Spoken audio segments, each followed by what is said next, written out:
sérieux. Libérez mon président, Laurent Gbagbo. Libérez mon président, Laurent Gbagbo.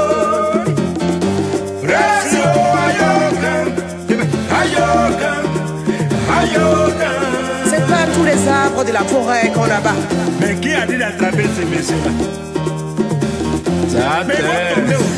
Laurent Gbagbo est un barbare. C'est pour libération. Quiconque cherche à l'abattre tombe toujours. Libérez mon président, Laurent Gbagbo.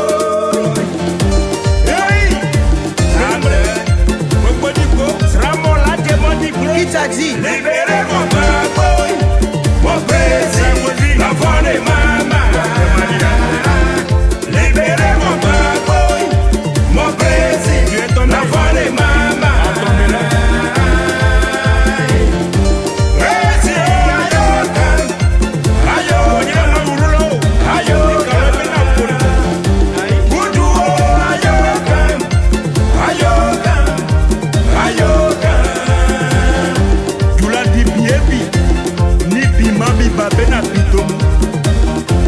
C'est fait, et ça viendra toujours.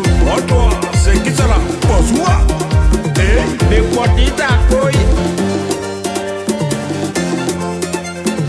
Quand tu tues les gibiers de la forêt, il y a toujours un qui reste vieilli. Libérez mon président, Laurent Gbagbo. Libérez mon président, Laurent Gbagbo. Patriote, combattant.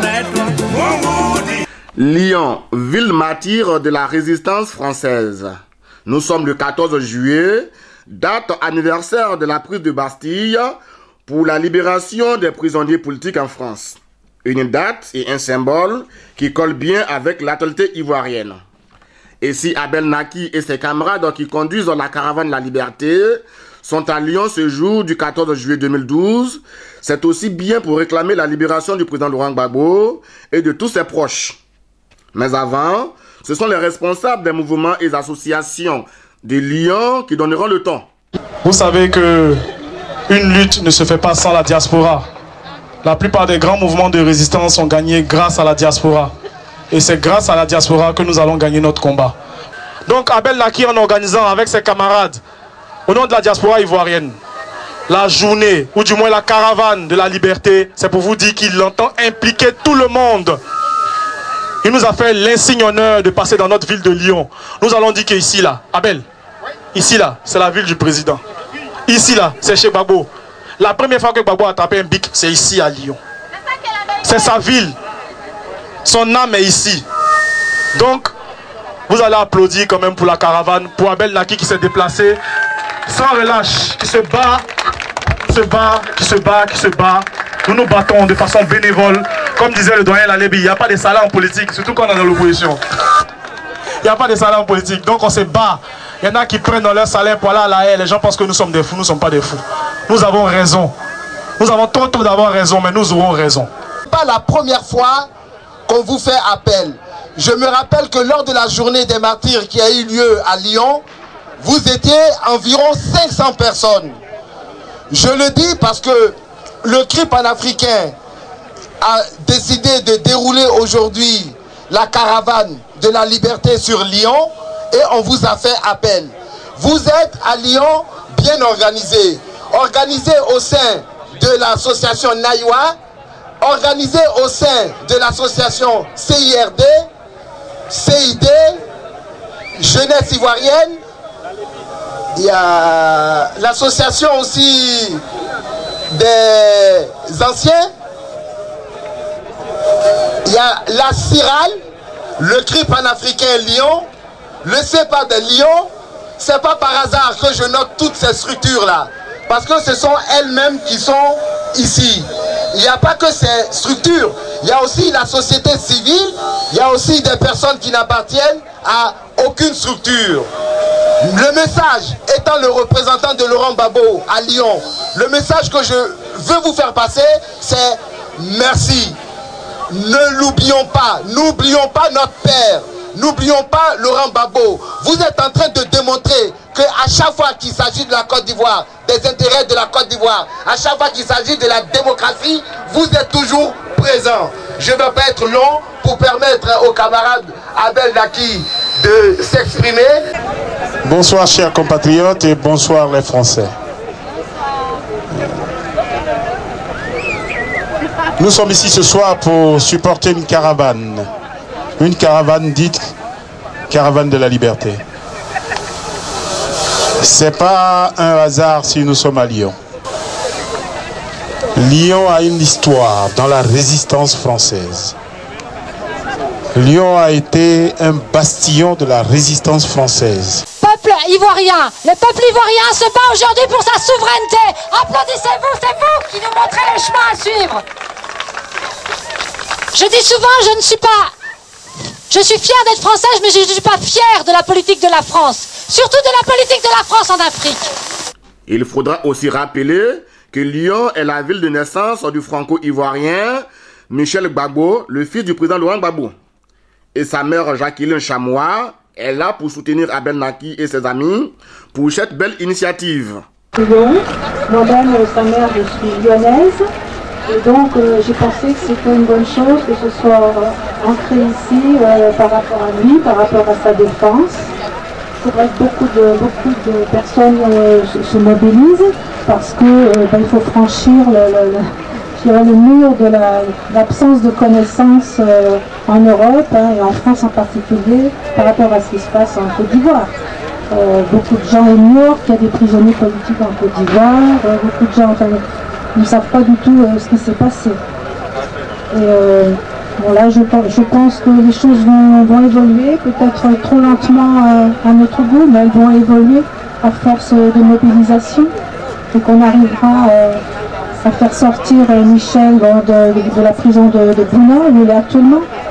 Il a été hospitalisé pendant 3 mois à Abidjan, à la Pisane, et puis du jour au lendemain, on l'a renvoyé à Bouna, où il est actuellement.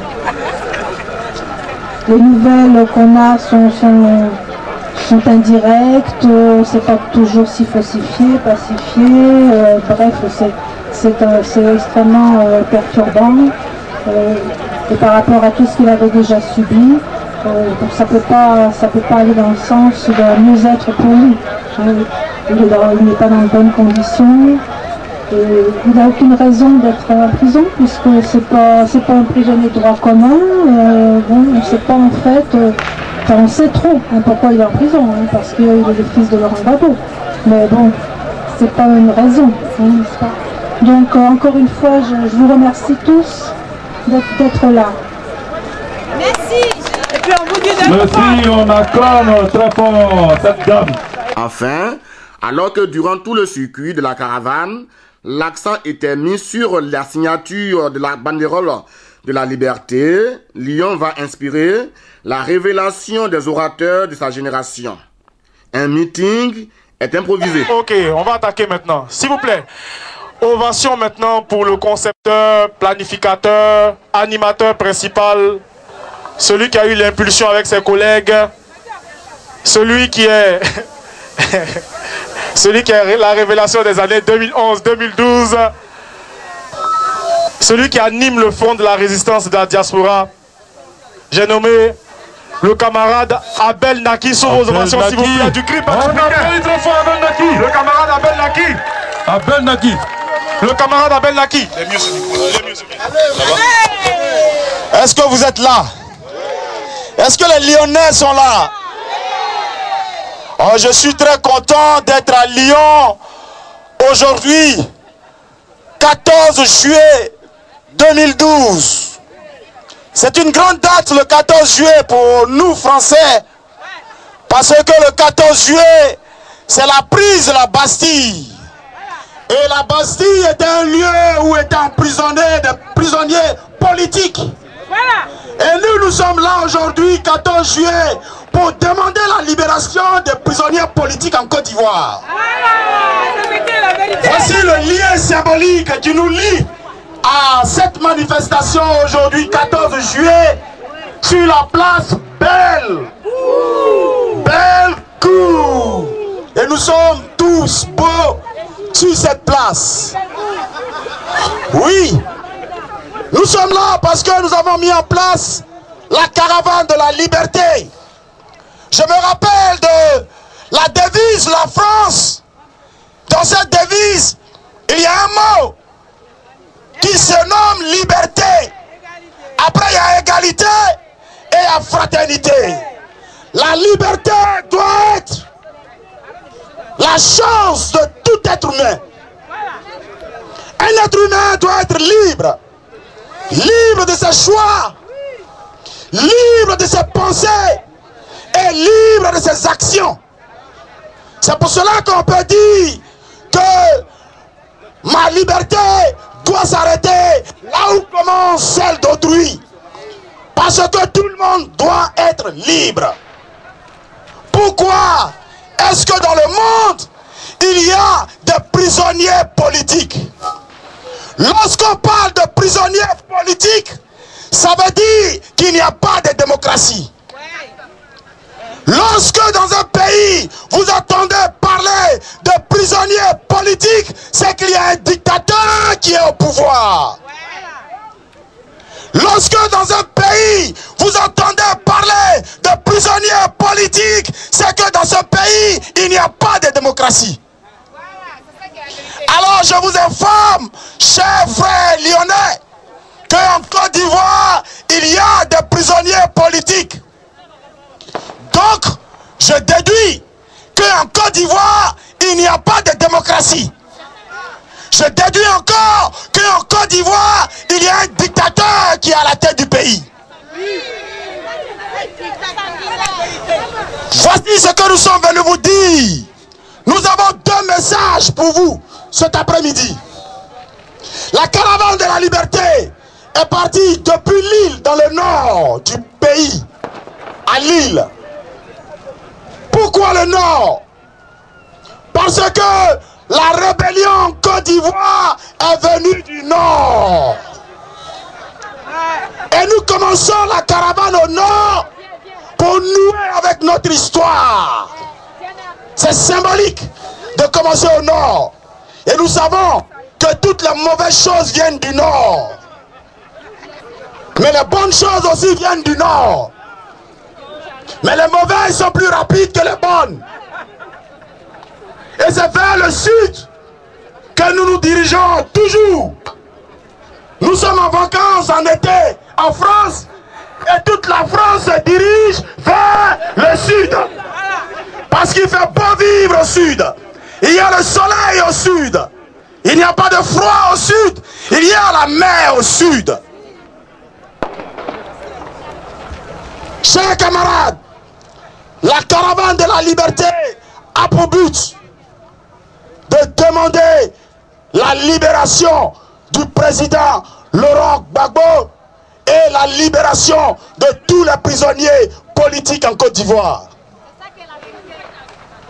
Le premier message, c'est que nous sommes venus vous dire, chers camarades lyonnais, que il est temps maintenant que l'opinion, pas l'opinion, mais la communauté dite internationale, il est temps que la communauté dite internationale nous dise enfin qui a gagné les élections en Côte d'Ivoire. Il y a eu des élections en Côte d'Ivoire en 2010, nous étions en novembre. Au second tour des élections, il y a eu deux candidats qui se sont réclamés la victoire. Or, nous qui avons étudié dans les grandes écoles françaises et qui avons étudié la science politique, il est dit qu'en démocratie, lorsqu'il y a un contentieux électoral, la voie la plus simple et la plus crédible, c'est de recompter les voix. Et lorsqu'on récolte les voix et qu'on n'est pas d'accord, il faut reprendre les élections. Voilà ce qu'on nous a enseigné. Voilà ce que les écoles françaises, les grandes universités françaises nous ont enseigné. Mais j'ai un problème avec cette question, parce que je me rends compte que ceux-mêmes qui sont issus de ces grandes universités et qui sont à la tête de la République française ne l'appliquent pas. Alors je me suis posé une question, est-ce qu'il y aurait une démocratie à la française ou à l'occidentale et une démocratie à l'africaine? Je n'ai pas encore eu de réponse. C'est ce qui m'a poussé le CRI panafricain et tous les camarades de la résistance à mettre en place la caravane de la liberté. Parce que nous devons être libres. La charte de l'ONU, ce machin comme l'a appelé De Gaulle, la charte de l'ONU à son article 1er nous dit que tout peuple doit disposer de lui-même. Alors pourquoi on nous impose des présidents en Afrique?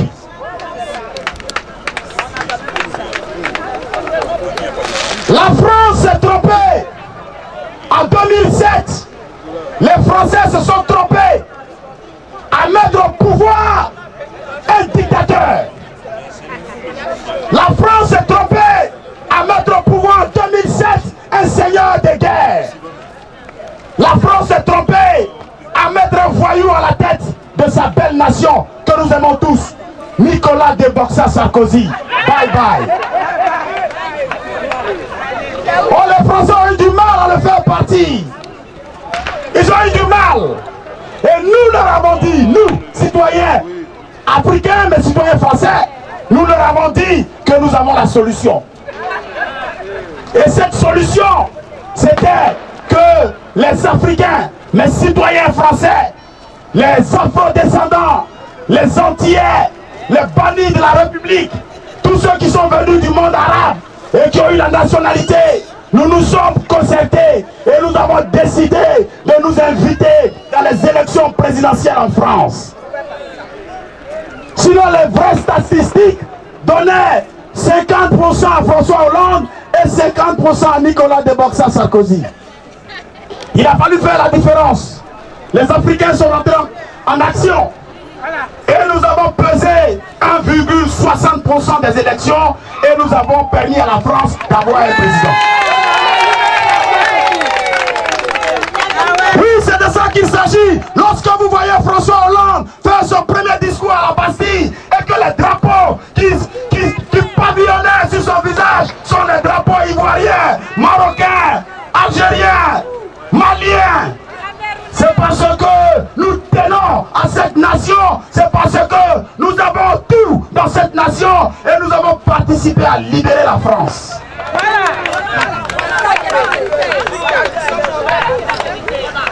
Maintenant, nous sommes là parce que il faut que la communauté internationale nous dise qui a gagné les élections. Il y a eu deux vainqueurs. Il y en a un qui a demandé que les voix soient récoltées. Parce qu'il est démocrate. Il est le père de la démocratie en Côte d'Ivoire. Lorsque la Côte d'Ivoire était dans le monopartisme, dans le parti unique, Laurent Gbagbo a lutté pendant 30 ans pour qu'il y ait le multipartisme en Côte d'Ivoire. Pendant 30 ans, il a lutté pour qu'il y ait en Côte d'Ivoire le bulletin unique de vote. Il a lutté pour qu'en Côte d'Ivoire, il y ait le vote à 18 ans. Il a aussi lutté parce que Houphouët-Boigny était malin. Les urnes n'étaient pas transparentes, elles étaient toutes noires. Et lorsque, à la fin des élections, on prenait ces urnes qui étaient déjà bourrées à l'avance, et on nous disait à chaque fois que le président Houphouët-Boigny a été encore élu à 99%. C'est la dictature. Laurent Gbagbo a lutté pour que ces choses soient mises en place en Côte d'Ivoire. C'est l'action d'un démocrate. C'est l'action d'un démocrate.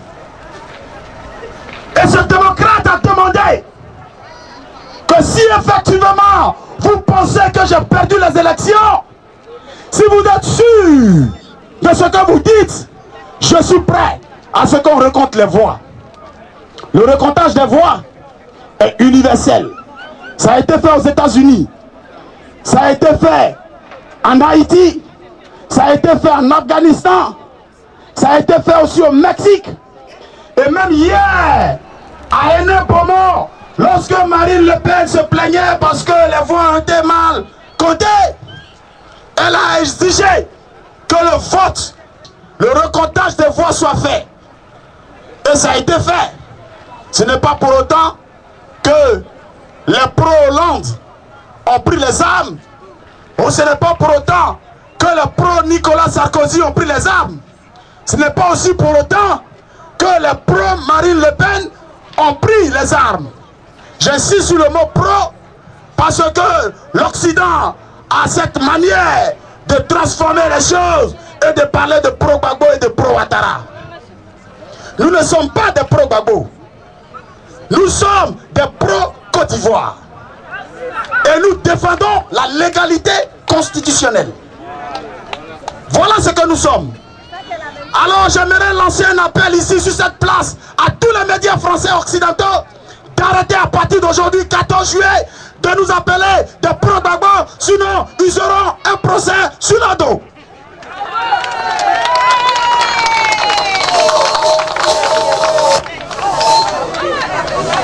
Alors le démocrate a demandé que la voix soit recomptée. Et puis l'autre qui n'est pas démocrate, le dictateur, le sanguinaire, le chacal, le violent, le vaudou, il a demandé, lui, il n'a même pas demandé, il a imposé à Nicolas Sarkozy de bombarder le palais présidentiel. Dites, oh honte. Oh honte. Oh honte. Il a exigé qu'il y ait la guerre. Au lieu de compter les voix, il a exigé qu'on tue des civils en Côte d'Ivoire. Au lieu qu'on recompte les voix, ce qui est plus simple. Parce que c'est pas son pays. Parce qu'il sait tout simplement que la Côte d'Ivoire n'est pas son pays. C'est ça qui est la vérité. Et qu'il sait aussi qu'il a perdu les élections. Et que, coûte que coûte, il fallait qu'il soit président. Dans une interview de son épouse, celle que les médias ont appelée la putain de la République, excusez-moi du terme, ce sont les médias qui l'ont écrit. Parce qu'elle a servi démocratiquement la République. Oui. Et je pèse ma mots. Elle a dit dans une interview, même s'il y a 100 000 morts, nous marcherons sur les 100 000 morts pour nous installer au pouvoir. Voici ce qui s'est passé. Ouattara Dramane ayant dit cela, Nicolas Sarkozy est rentré dans une mission de manipulation. Il a manipulé les organisations internationales. Il a manipulé la communauté internationale. Il a manipulé l'armée française. Et il a ordonné, dans la nuit du 10 au 11 avril 2011, le bombardement de la résidence du président Laurent Gbagbo. Or, si c'était seulement le président Laurent Gbagbo, tel que je connais l'homme, ce n'était pas un problème. Mais puisque le peuple ivoirien a élu le président Laurent Gbagbo, ils ont constitué un bouclier humain autour de la résidence pour empêcher un tant soit peu à l'armée française de tirer. Mais c'était mal connaître le seigneur des guerres Nicolas Deboxa Sarkozy. C'était mal le connaître. Pour lui, les Africains sont des animaux, car il a dit l'Afrique n'est pas assez entrée dans l'histoire. Il a oublié que l'histoire, c'est l'Afrique. Il a oublié que l'Afrique est le berceau de l'humanité. Il a oublié que nous sommes la mère des cultures.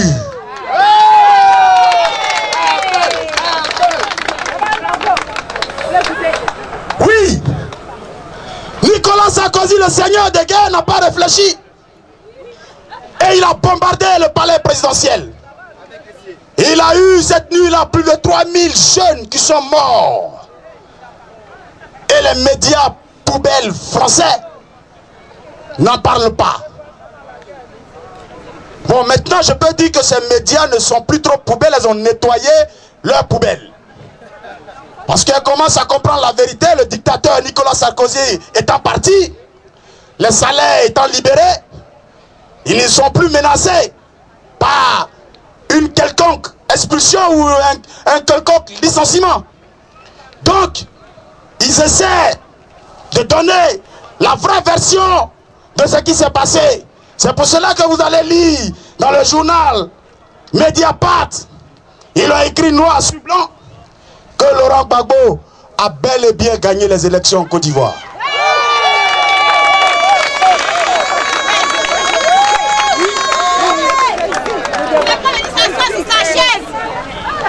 Nicolas Sarkozy a bombardé la Côte d'Ivoire pour installer à la tête le dictateur Draman, pendant que Laurent Gbagbo insistait sur le recomptage des voix. Bon, comme ils sont plus forts que nous, ils ont l'arme nucléaire. Nous avons les mains nues et souvent les poches vides. Nous n'avons pas pu résister. Et la Côte d'Ivoire a été bombardée et déstabilisée. Le président Laurent Gbagbo a été traité comme un moins que rien. Son fils Michel Gbagbo a été maltraité, emprisonné. Son épouse, la première dame de Côte d'Ivoire, a été maltraitée. Elle a eu ses cheveux arrachés. Et je voulais poser cette question aux Français. Est-ce que Carla Bruni a été violentée lorsque Nicolas de Boxa Sarkozy a perdu lamentablement ses élections? Non. Parce que c'est la démocratie et l'État, c'est la continuité. Ils ont été emprisonnés. Certains sont morts. Et personne n'en parle. Nous sommes ici à Lyon parce que Lyon est symbolique pour nous. Le premier symbole à Lyon, c'est que le président Laurent Gbagbo a fait ses études ici. Donc il a été bien formé. Lyon forme des élites. Applaudissez pour Lyon.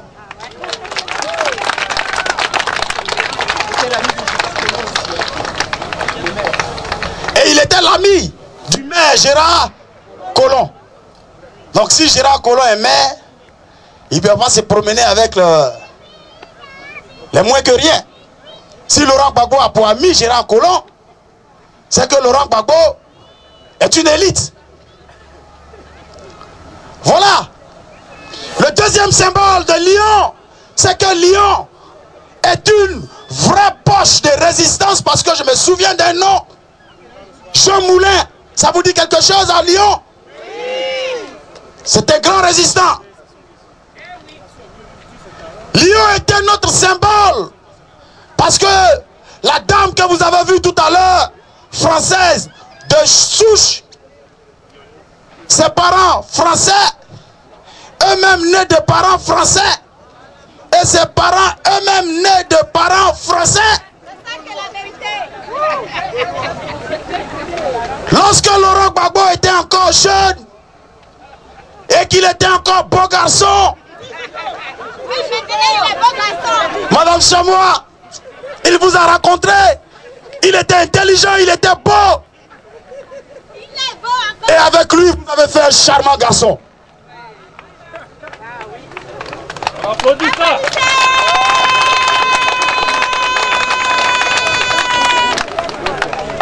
Et ce charmant garçon est bien entendu métis. Les métis sont toujours beaux. Même si le papa, ils sont toujours beaux. Même si la maman, ils sont toujours beaux. Et puis ils sont intelligents. Michel Gbagbo est originaire de Lyon. C'était français. Mais les Lyonnais, réveillez-vous. Vous avez un de vos frères qui croupit en Côte d'Ivoire, dans le nord. Il est en prison. Il est maltraité. J'interpelle ce soir M. François Hollande, qui a eu la gentillesse de nommer un ministre qui s'occupe aujourd'hui des Français de l'étranger. Michel Gbagbo était Français de l'étranger.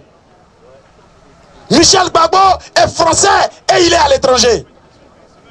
Donc le ministère devrait s'occuper de son cas. Et même si le ministère ne s'occupe pas de son cas, les Lyonnais devraient marcher jour et nuit pour s'occuper du cas de Michel Gbagbo. C'est un Français.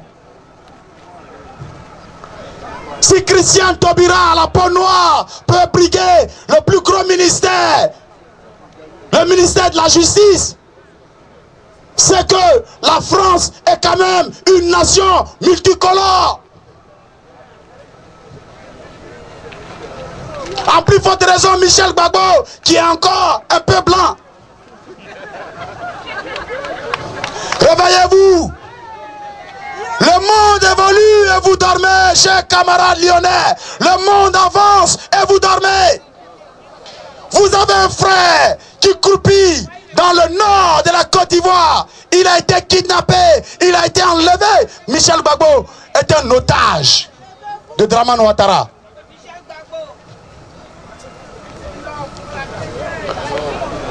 La troisième, sinon le troisième symbole pour nous d'être à Lyon, c'est que nous exigeons la libération du président Laurent Gbagbo, la libération de tous les prisonniers politiques, la libération de toutes ces femmes qui ont été emprisonnées. Je veux parler de Broguébé Geneviève, je veux parler de Adjobi Christine. Elles sont nombreuses. Mais je veux aussi me souvenir de ces jeunes gens qui sont aujourd'hui dans des camps de concentration. Ils sont emprisonnés par Dramane Ouattara. Chers camarades, cette banderole que vous voyez, c'est la banderole de la liberté. Cette banderole a besoin d'avaler des signatures. Elle mange des signatures. Elle vit quand il y a des signatures sur elle. C'est une pétition ambulante. C'est une autre façon de mettre en place une pétition. Vous pouvez signer, chers camarades, signer sur la banderole. Signer pour la légalité constitutionnelle en Côte d'Ivoire. Signer pour la démocratie qui est universelle. Signer pour la justice. Signer pour la libération des prisonniers politiques en Côte d'Ivoire. Et même dans le monde. Je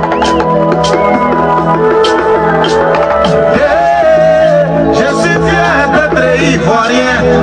Quand la Côte d'Ivoire est un pays d'hospitalité, certains ont porté kimono pour pouvoir couler nos larmes. D'autres ont porté des bardets pour pouvoir casser nos dents. Je suis fier d'être ivoirien. Quand la Côte d'Ivoire est un pays d'hospitalité, certains ont porté kimono pour pouvoir couler nos larmes. D'autres ont porté des bardets pour pouvoir casser nos dents. Mais malgré tout ça, le pays est toujours debout. Gbagbo a prié le bon Dieu, Satan n'a rien fait contre lui. Mais voilà lui qu'un père, il est toujours président. C'est pas vous les nieni là qui allez couper son cœur. Malgré tout ça, le pays est toujours debout. Gbagbo a prié le bon Dieu, Satan n'a rien fait contre lui. Mais voilà lui qu'un père, il sera encore président. C'est pas vous les tabac là qui allez couper son cœur.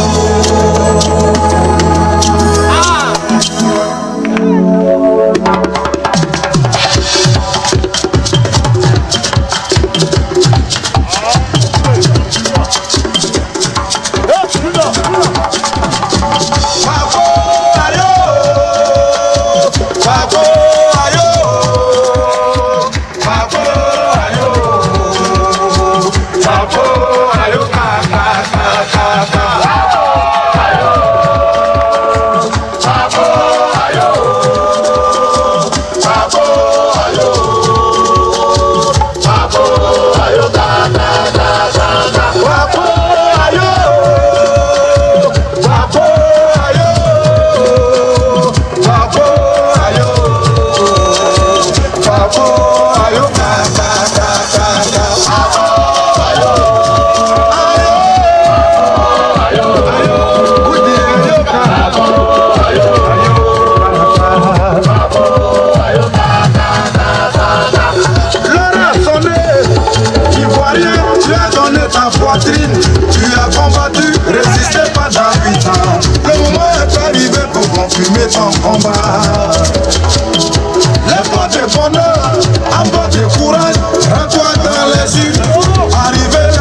voter Babou. Ayoka.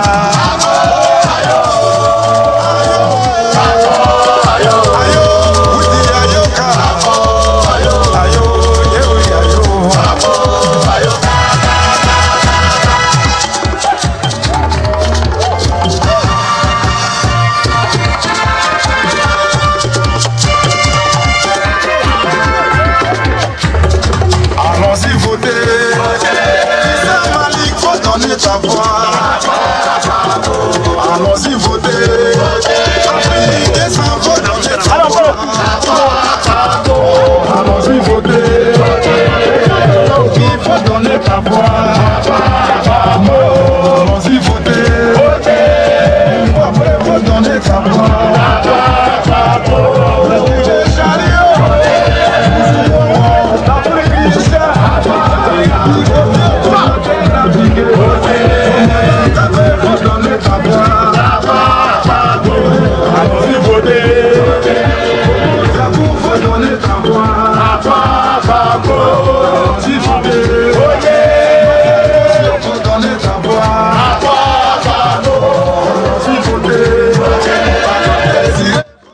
Prochaine étape de la caravane, Strasbourg, dans l'est de la France.